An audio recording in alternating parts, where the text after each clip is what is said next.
Networking communities of women are growing all around the world, and there is talk of women networking together, helping each other out.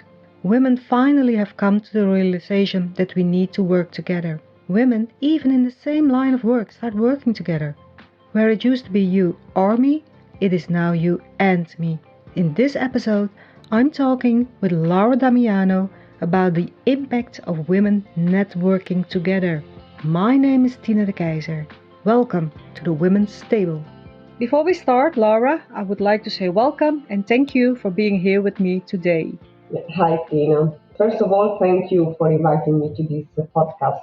Laura, age 40, graduated in molecular biotechnology at the University of Turin, where she also did a PhD in cancer biology. After that, in 2010, she moved to San Francisco to perform a postdoc on cancer biology as well. After 3 years, she decided that she wanted to move away from the lab work and made the jump into scientific writing. She became a freelance editor and continued her activity when she moved to the Netherlands in 2015. In 2018, she left her freelance activity to become part of the staff of the University Medical Center in Groningen, where she is now a funding advisor, project manager, and member of the working group on diversity and inclusion. In 2018, she also founded the LeanIn Groningen Circle, which now counts more than 50 members. Laura is married and has 2 children, aged 4 and 7. Networking communities of women are growing all around the world, and there is talk of women networking together, helping each other out. So, Laura, tell me, where do you think this need of women for networking come from? Yeah, that's a really interesting question, interesting phenomenon. So we are assisting to an unprecedented phenomenon. The impact of women around the world is growing almost everywhere. So women who have always been excluded from the workplace, social places, business networks now start to get together to create their own meetings, communities where they can feel safe. Sometimes they are connected to work, but the majority of the times these communities are not connected to work. So research shows that there are many advantages to these circles and communities. The main advantages of them are the empowerment, the safety, and the support they receive. I understand. Because when I think of networking, I think of going on LinkedIn, making a profile, getting a new job. This is a totally different way of networking, what you are saying, right? Yes, you're right. We have to get rid of the word war, from the network. So it's more based on a personal relationship. And that's why these communities are really powerful because they extend beyond, they create connections based on shared interests. In these communities, relationships are prioritized, but also it needs time. You need to invest time because it's not that a relationship is one and done. You need to nurture these relationships. It also takes time to build them. Yeah, networking always takes time. And especially in this period, this difficult time, during the pandemic, because we know each other through the LeanIn group Groningen. I joined your circle. What I really like the most when we meet online at this moment is that everyone talks about how they are and how they deal with the pandemic. We always talk about a female related topic and how we think about those issues. I can relate to what you're saying, that these communities are meant to make you feel safe. Isn't it also so that women finally realize that we need to work together to get somewhere? Because men do it all the time, You hear those remarks about the old boys network. Yes, I think that now we are realizing that we need each other because traditionally we have been taught that we need to be competitive with each other because of the scarcity, of a job at the top, and also because we are used to this masculine way of seeing a leader, that a leader needs to be aggressive, needs to be competitive to get there. I mean, we have understood that competition is not going to work for us. That's why all these communities are growing. And so we need to raise each other to channel the power of collaboration so that we can help each other. So we need to reverse the stereotype that women do not help each other, which might be still, true in some contexts, in some fields. Personally, I have also experienced that in the past, and it's not healthy, but I don't experience it anymore. So I have never experienced it here and with our LeanIn group. Research shows that collaboration wins on the competition for women. So women benefit more from collaboration than competition. So, and then another concept that I really like, which I read about it recently, is this shine theory. When you help other women, we all shine. We need to build other women up, give them credit. And this theory is a practice of mutual investment and describes the commitment to collaborating with rather than competing against other people. It is based on the premise that I don't shine if you don't shine. I really like this. I recently read it, but it's true. Yeah, at least that's how I feel, and that's how I feel it in the LeanIn group. Yeah, I love it. I love it. Because the other day I did a podcast with Selena Dolderer and Ilinka Bijma about the Krabbenmand phenomenon, women working actually against each other. And at one point, Ilinka mentions that she and Selena are both coaches. They have the same niche. Instead of seeing each other as competition, they work together, So if they see this vacancy or this job opening or someone looking for a client, they recommend each other. They say, I read this ad, maybe it's something for you. They help each other out. They tell each other about it. Networking is, of course, not only about receiving. You have to give as well. I think the main question should be, how can I help you? Yes, that's totally right. Yeah. So if a woman would ask you right now, what are the advantages of being part of a network community? What would you tell them? So it is inspirational because you meet a lot of women, smart women who have different experiences and different expertise. It is empowering because, as I say, the communities encourage women to be their best selves. And then it is a source of support, which is personal support, can also be professional support, and it is also a place of exchange. For example, with the circle, I know that it is a community I can trust. It is a community where I find friends. If I have a question or if I need help, I can ask the LeanIn circle.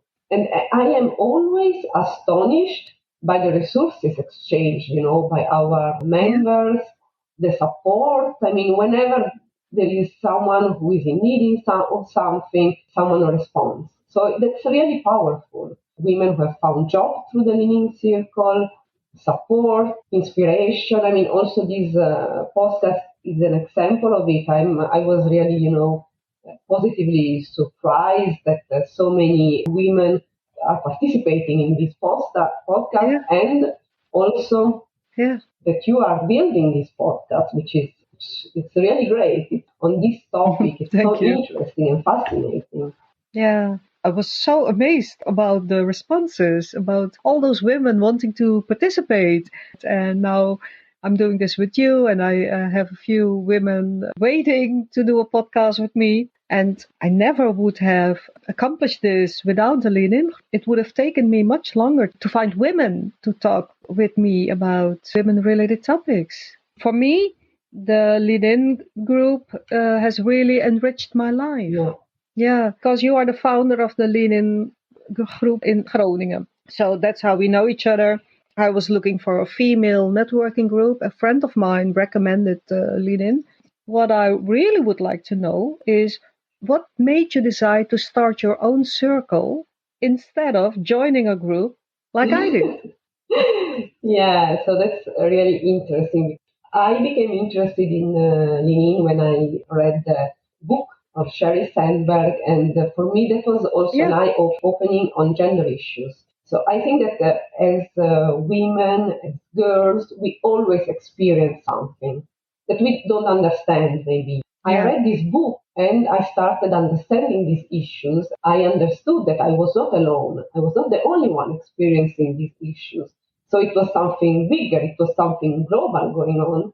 And also, I didn't feel excluded anymore. Yeah. And then I started talking to other women. Yes, then, I really started with my interest in the gender issues, which is still continuing. At that time, I was in the States, but we were moving to Europe, so I didn't look for a circle there. So we moved here in Groningen. I didn't have a network because, yes, I'm a foreigner and didn't have so many friends. I looked for a community. I really wanted to join a community to feel more included, find friends, but there was no community. And I was really surprised because LeanIn circles were everywhere in the world, and there are a lot also in the Netherlands. In the Netherlands. But not here in Groningen, not in the north. I decided to start a circle, which is something was very, very challenging for me because, as I told you, I'm a shy person, so it's not something that I would do. So it was really out of my comfort zone. But I did it, and I invited first some close friends and colleagues. It was October of 2018. And then these colleagues and friends started inviting other friends, other colleagues, and so it started growing. And we were meeting in restaurants almost every month to discuss topics. And now we have 50 members, which is a lot. Yeah, not all of them participate always, and which is totally understandable and fine because we are all busy, we all have our own life. But I see that even if people who do not participate, they are really interested and in the topics that we share. So even if they do not have the time to actively participate, they tell me that they enjoy the exchange of the resources, knowing that if they need, anyway, there is this support.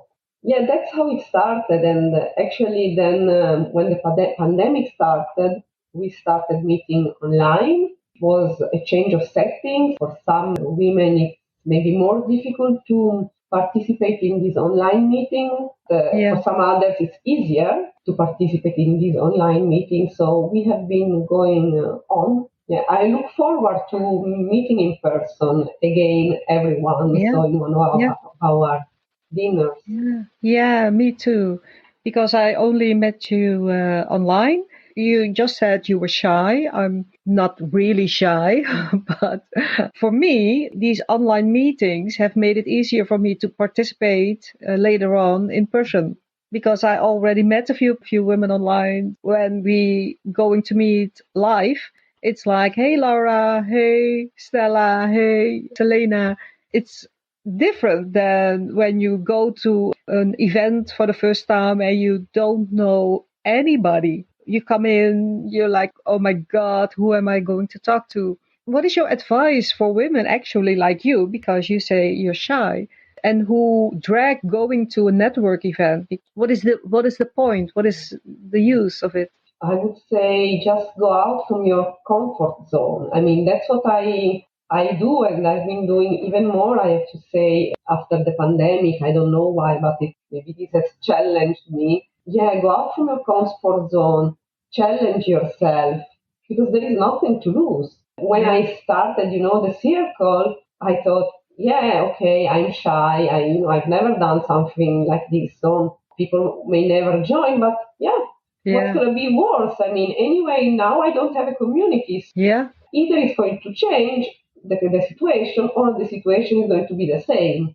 Yeah, we just need to try and challenge ourselves. I understand that it is difficult because, yes, as I said, I'm shy and I'm also not talkative. So, Tina, also this podcast for me is out of my comfort zone. But yeah, yes, I think that's something also I learned with life, to challenge myself, to do something that I'm not comfortable with, because otherwise we may lose an opportunity.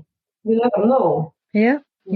And as you mentioned, women of the LeanIn Group Groningen, they found jobs. You also mentioned we have to take the work out of the word, right? Networking. Because I think that when friendships exist, and you have this personal relationship with someone. You tell me I'm looking for a job and I hear about a job and I'm saying, Laura, I heard about this job. Maybe it's something for you. Then it's not really networking. It's just like, okay, I like Laura. I heard about this position. So no, I'm going to tell her about it. Yeah, definitely. Yeah, you're right. Because there are networks and networks. I can understand that if Yeah. you are not familiar with these kind of circles and communities, you might think that you need to put so much energy into it. And I understand it. Sometimes you can just participate in one of our meetings without saying anything. Just you can Yeah. just be there and just listen. That's Yeah. already a lot. I think that you can get a lot from there.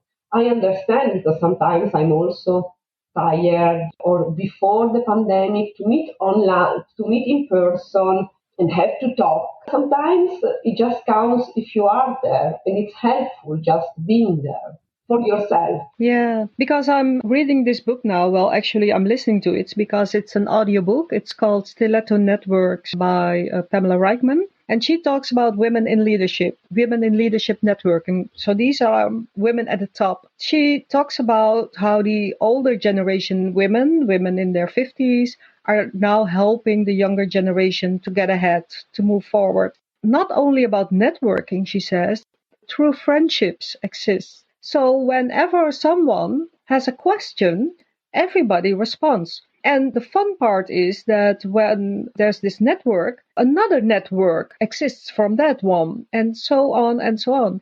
The younger women who have been helped to the top by the older generation, they now do the same for the women of their generation. When you listen to the book, when you listen to the series of interviews she's been doing, it doesn't feel like all those women are networking. They are just helping their friends out. So I think the burden of the word networking, I think that is maybe the reason why a lot of people are so hesitating to participate. What do you think?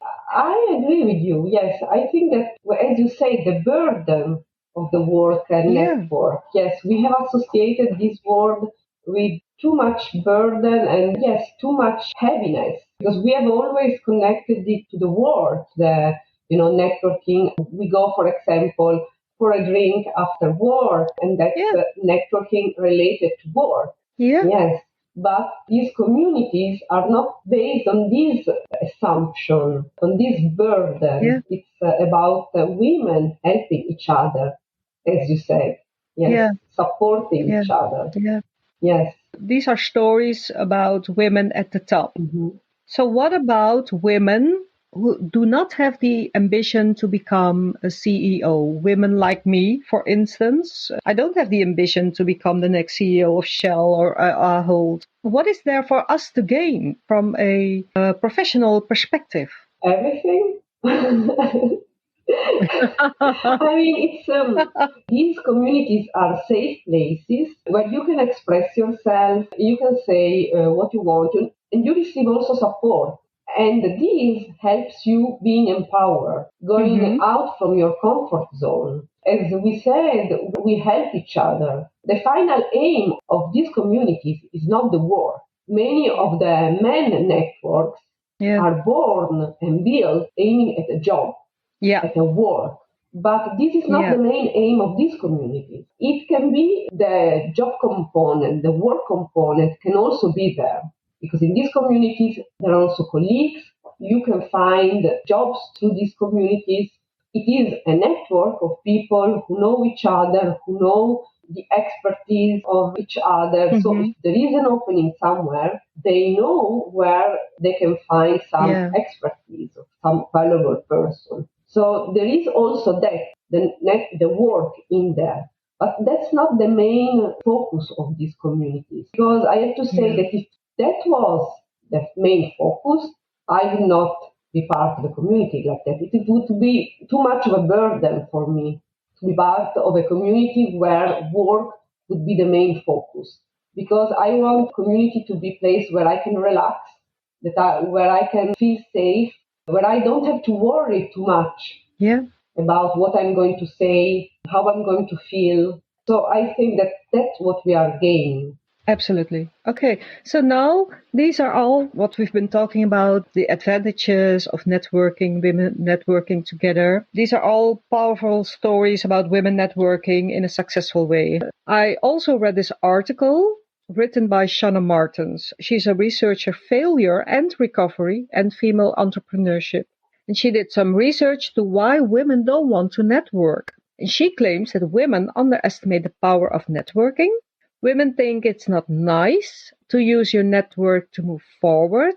Women think that their hard work will be noticed without bragging about it. She also says when women have achieved something during a project, then they are complimented for it by the superior, and then they say, well, it wasn't just me, it was teamwork. So they minimize their share of their achievements. What is this? Because at one hand, I'm listening to you and you talk about the many advantages of networking. I listened to Pamela Reichman. I'm reading this article by Shanna Martens. And I mean, of course, she's done research. I also read another article, also done by a woman. And they're also negative about women networking or actually don't want to network. And I'm not saying they're not right because they did some research, but what is the difference in the outcomes? Why is it at one hand women have a positive experience with networking, and when other women do research, they come to a conclusion that women actually don't want to network at all?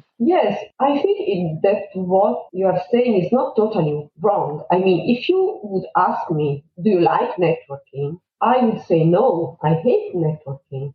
But that's, I Aha. think, because that's in our head, what we think networking is. But if you ask me, do you like being part of a community of women? Yes, I would say yes. Yeah.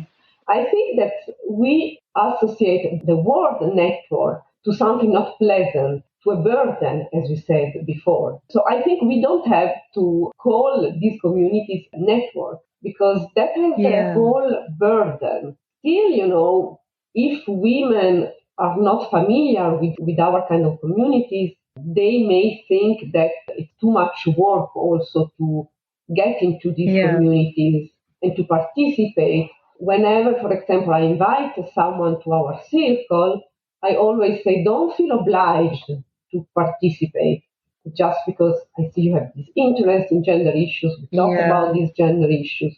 If you want, you can the community. There is also, it's a nice way to exchange. It's a nice support. It's also a nice way to find friends. If you want, you can participate. I always tell them, do not feel obliged. It's something that we have to do voluntarily. We don't have to be forced. Yeah.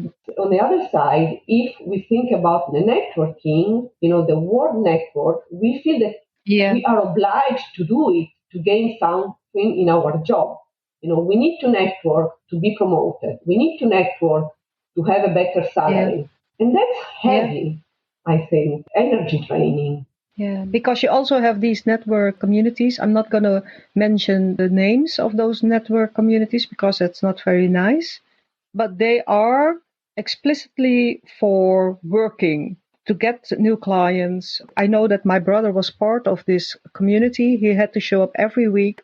I went to one of those network meetings as a guest, and everyone was there because they needed a new job. They wanted to meet someone of a specific company. They wanted a specific client. It was like every week you had to be there. You had to show up. If you missed a few meetings, if you couldn't make it, you had to make sure there was a replacement. And if you didn't make it a few times, then there was a penalty. My brother actually quit the group because he was really annoyed by the fact that it was an obligation. Yeah. And it was really about finding clients, finding a job. I want to meet Laura Damiano from the University of Groningen. Who knows Yeah. her? Is there anybody in my network who can introduce me to her? Those were specific questions. And I get it. When you want to network in a specific way, I get it that you need a specific question. But these are network communities with as a goal, at least that's how I see it, a financial Yeah. goal, not based on safety, not based on friendships. I've been invited to a few groups, also in the north. I did go a few times, but for me, the obligation part is really Mhm. something. You need to go once a month. You must go twice a month, once a month a dinner, once a month a lunch. I don't always have the time to go to lunch. Maybe dinner would work. I think that when women hear about network communities, maybe this is what they have in mind. Yeah. So maybe we don't have to call them network communities, but we just call them Yeah, communities or yeah, circles. Does not have the yeah, burden. yeah. Yeah.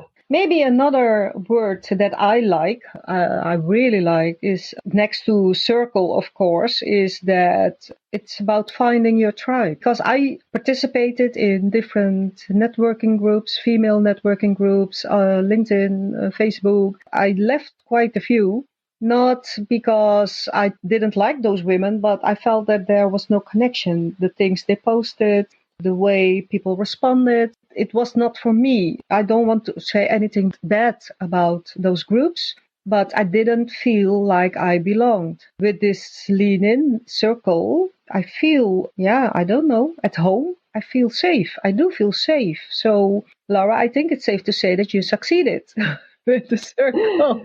Thanks, Tina. But I think Yeah, that the yeah, success is due not to me, but to the women who are part of this circle and who make it so safe, so inspirational. And so I think it's a success for all of us, certainly. And I'm really yeah, happy to know so yeah, many women, I'm always astonished by how many help and support and how many expertise we share in our group and yeah, so many different expertise. So it's so diverse. I'm really happy to have found this tribe. yeah, Yeah. yeah, yeah. This is something I really would like to mention because in the article I read of Shanna Martin, she says that women at the top, married with children, have made arrangements with their husbands because you hear all the time that women are actually having a hard time combining a family with a career. When you have children, you can have a job, but a career is actually almost impossible. A great example herefore is Annalena Baerbock. I hope I did pronounce this right. She's up for being the new Chancellor of Germany. And I read this article in the Volkskrant. It's really embarrassing. And the headline was, "Can a woman with two small children be a leader?" I was actually shocked to read this headline because I think that if this had been a man, I don't think the headline would have been the No. same. Imagine the headline, "Can a man with two small children be a Yeah. leader?" And she told the press that if she becomes the new Chancellor of Germany, she made arrangements with her husband that he will be the one staying at home to take care of their children. Shanna also mentions that women enter the playground upon introduction. Hmm. So when I come to the Yeah. LeanIn meeting and I'm invited by you and you introduce me to the right people, it is quite different than when people entering the playground. What am I doing here? Who am I going to talk to? Her advice is if you need help, you need to have a specific question. Hmm. Put that question out there because if people don't know that you need help or what it is you need help with, you will not get the help you need. And women don't use their network and influence to open doors to them. Do you agree? Do you think that women underestimate the power of the network they're in? Maybe friends, families? Yes, I think so. For sure, I agree with the fact that if you don't, put a question out there, no one is gonna answer a question that is not asked. So, and I think that women have that a lot. We think that the problem is going to be solved even if we don't mention the problem, or we are gonna have a raise in our salary if we are not going to ask for it. But that's not the Yeah, case. I mean, we need to be more explicit. Yeah, also, if we do something good at our job, I think we should be a bit more proud of ourselves and show that. And I'm not saying that's easy, because it's not, but that's the way it is. So we need to be more out there and ask for what we want, because no one is gonna yeah, give you anything if you don't ask for it. Just because it's yeah, not because they are bad people, but just because they don't know what you want. or they are not in Yeah. your head. You were saying about the headline about the possible future chancellor of Germany. Definitely something that no one would have said if the man was going to be Yeah. there. But that's also, Yeah. what we see sometimes in job interviews. Women are asked about their commitment to the job if they have a family. If they want to have family, if they are young, you always think that they will have a family, and how are they then going to combine children with the job? And it's something that is never Yeah. asked to men. Yeah, there is just an inequality in this. Yeah, I remember, I think I was in my 20s or in my 30s, and I had this job interview. So this partner I was talking to, it was my second interview, and they offered me the position. I declined. And this partner said, "So, would you like to have kids?" And I was like, "Excuse me, but what does this question have to do with me performing a good job here for you?" And he was like, "Well, if you get pregnant, I have a problem."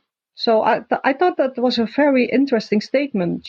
I am pregnant and you have a problem. So I don't think it's allowed anymore to ask this question, but it is a typical example of what we just said. Yeah, maybe it's not maybe Yeah, it's not allowed formally to ask this question, but I think that informally women are asked a lot this question. And I was reading an article just this morning about the whole yeah, pregnancy thing and how women are stressed about it. And before you may have to plan it, and then once you are pregnant, you have to yeah, tell your boss, and that's also a lot yeah. of stress for many women, to tell your boss that you are pregnant. What is the difference between women and men networking? I just mentioned that women, they minimize their share in a project. It's teamwork, while men go to their superior and brag about their Yeah. achievements in the project. And men look up the power within the company. They seek the power, the people with power. And women are like, well, I work hard. People will notice. I'm not gonna put the attention on me. So are women too modest to network? Yes, women are modest, but what I am seeing is this shine effect, where women make the other shine. So if someone does something really good or says something, really good, there is always a woman who amplifies that, who mentions that. I think that's the power of these networks, to make the others shine, because sometimes we are not able to do it ourselves. What is your advice for women who do not want to network because they don't know how to do this, where to start, how to find the network they can benefit from? Women who are shy, women who are insecure, how can they get past themselves? Or maybe what is your advice for women who want to find their circle, their Yeah, yeah. tribe? How can they reach Yeah, out? exactly. So, yeah, because I was going to say, if women don't want to network, they don't have to. No one is forcing them to join a community or a circle. If they want, I think a good idea is to ask people around them, other women. Hmm. Sometimes we don't know how many resources some women have. Sometimes just helps talking about it. A lot of women are part of communities. It doesn't have to be a big community. It can be Yeah, also a communities of 3, 4 people, and that's already helpful. Talking about it can help. For me, it was helpful to look. I didn't know any other way to find the communities. I knew about the LeanIn circles, and I looked online because there is a website yeah, for the LeanIn circles.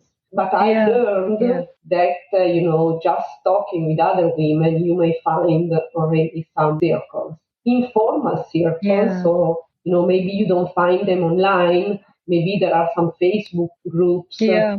where you can join. I would totally Yeah, recommend it. Yes. yeah. And maybe don't stress about it. It's like you said, there's no obligation. Just go have some fun. I went to some network events where I had so much fun. They had to throw me out of the restaurant. I left when they turned off the lights. And there were other network events where I left within the hour because I don't like it here. I don't like the vibes. I don't like the people. It has nothing to do with the people. It's just then there's no connection. you have nothing to lose. If you go, you can meet some people, you have fun, and if you don't like the people, you just leave. Exactly. I totally agree. I Yeah, totally agree. So there is no yeah, obligation. If you want, you can yeah, join for half an hour, then leave, or you can join yeah, the first event and then you never join again. Don't force yourself. That's not helpful for anyone. yeah. Okay. Yeah. Yes. Thank you, Laura. Yeah. Thank you.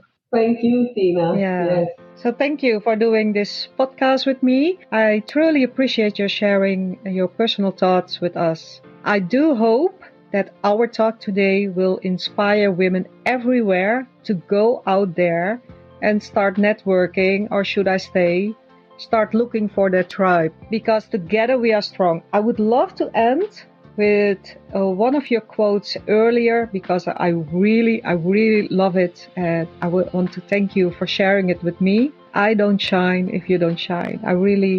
I'm gonna remember this one. Thank you. Thank you, Thank you, Tina. Laura. It was a pleasure. Thank you again, Laura, for sharing your personal insight with us on this very important and actual topic. I truly enjoyed having you on the show. My next episode will be a bit different than usual, because there will be a man at the table. Archel Thompson, storyteller, writer, and artist, and his daughter Yara will be talking with me about domestic violence, child abuse, and of course, the main questions: where and how do you stop this? Thank you all for listening. Please feel free to reach out to me. I would love to hear your story. My name is Tina de Keyzer, and this is the Women's Table Podcast. Stay tuned.